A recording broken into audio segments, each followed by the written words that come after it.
সমস্ত তথ্য নাকি আজকের ওই আইপ্যাকের অফিসে ছিল। তাই সেই আইপ্যাকের অফিস থেকে আমার সরকারকে আইপ্যাকের অফিসে পাঠিয়েছে। আর বাংলা দরদি মুখ্যমন্ত্রী একজন নন বেঙ্গলির কাছে আমাদের বাংলার সমস্ত কিছু তুলে দিয়েছে, দিয়ে আবার বাঙালি প্রেম দেখাচ্ছে। আর জয় বাংলা জয় বাংলা জয় বাংলা, যে সমস্ত তৃণমূলের বন্ধুরা জয় বাংলা বলছেন, মনে রাখবেন বাংলাদেশের স্লোগান, বাংলাদেশের স্লোগান জয় বাংলা। তাহলে সেখানে স্লোগান দিয়েছিল, তার আগে সেই বাংলাদেশের কি অবস্থা হয়েছিল এটা জানতে হবে। ভারতবর্ষ ভাগের সময় টুকরো হয়েছিল ওই বাংলাদেশের, সেই নোয়াখালীতে বাংলা, সেখানে যেভাবে মানুষকে খুন করছে, গণহত্যা হচ্ছে, তখন কিন্তু ওই মহাত্মা গান্ধী চুপ করেছিলেন। তিনি বলেছিলেন যদি ভারত ভাগ হয় আমার দেহের টুকরো করে ভাগ হবে, কিন্তু দেশ ভাগ হয়েছিল, সেটা কেউ রুখতে পারেনি, সেখানে সেই নিধন হয়েছিল।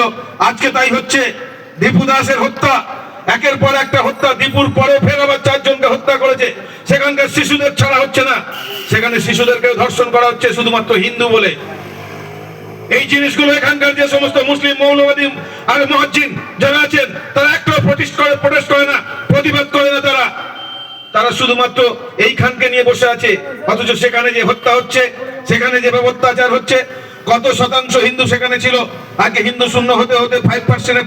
কংগ্রেসের ঔরস যাদের জন্ম সেই তৃণমূল, সেই সমস্ত করাপশন দুর্নীতিটা এখনো তাদের মধ্যে থেকে যায়নি। সেই দুর্নীতি করাপশন চলে যাচ্ছে আজকের একের পর এক। তাই যেখানে বলতে যাচ্ছিলাম যে শিশু এসছে, এই শিশুকে কোথায় দেবো আমি? জন্মানোর পর সেই শিশু কি করছে?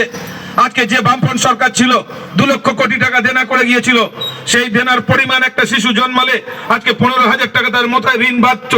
আজকে যে শিশু জন্মাচ্ছে এই সরকার 15 বছরে এসে 6 লক্ষ কোটি টাকা ঋণ করে 8 লক্ষ কোটি টাকা প্রায় ঋণ করে দিয়েছে এই বাংলায়। আজকে সেই বাংলার ঋণের জর্জরিত সেই একটা শিশু নবজাতক আসছে, তার মাথায় 70 থেকে 75,000 টাকা ঋণ। সেই নবজাতককে আমরা কোথায় রেখে যাচ্ছি? আমরা কারা? আমরা কি সেই পাপ করছি না যে আমরা এইরকম সরকার রেখে আজকে একটা নবজাতককে আজকে 75 থেকে 80,000 টাকা ঋণ নিয়ে আমরা জন্মগ্রহণ করাবো? তারপরের পরিবেশ আমরা সেই নবজাতককে কি দেবো? নবজাতক আস্তে আস্তে বড় হবে, বড় হবার পর শিক্ষায় আর অশিক্ষিতদের মাস্টারি করিয়ে সেই আমার ভবিষ্যৎ প্রজন্মকে সেই স্কুলে পাঠাবো, সেই মাস্টারের কাছে পাঠাবো। আমার তাহলে সেই ভবিষ্যৎ প্রজন্ম আজকে কোথায় যাবে, কি হবে? আমার সর্বস্ব খুইয়ে বাবা মা তার জমি জমা বিক্রি করে একটা ছেলেকে লেখাপড়া শেখাচ্ছে, একটা মেয়েকে লেখাপড়া শেখাচ্ছে, আমার ভবিষ্যৎ আমার জেনারেশনকে নিয়ে যাবে। আজকে তার স্বপ্নকে চুরমার করে দিয়ে আজকে সেই সরকারি চাকরিগুলোকে বিক্রি করে আজকের এই তৃণমূল সরকার চলছে। আর লজ্জা করে না তাদের যেভাবে মানুষের কাছে আজকে যাচ্ছে। আজকে কি হচ্ছে? সেই যুব সমাজ, সেই শিশু চাকরিও পাবে না, সেই শিশু নবজাতক চাকরিও পাবে না, তার নিরাপত্তাও থাকবে না। আসার পর কারা? ওই রকম বাংলাদেশের মতো উন্মাদ আজকে রাষ্ট্র তৈরি হবে, যেভাবে আরবের দেশগুলো চলছে, সমস্ত মুসলিম কান্ট্রিগুলো চলছে। এক একটা মুসলিম কান্ট্রির কোনো শান্তি নেই আজকের।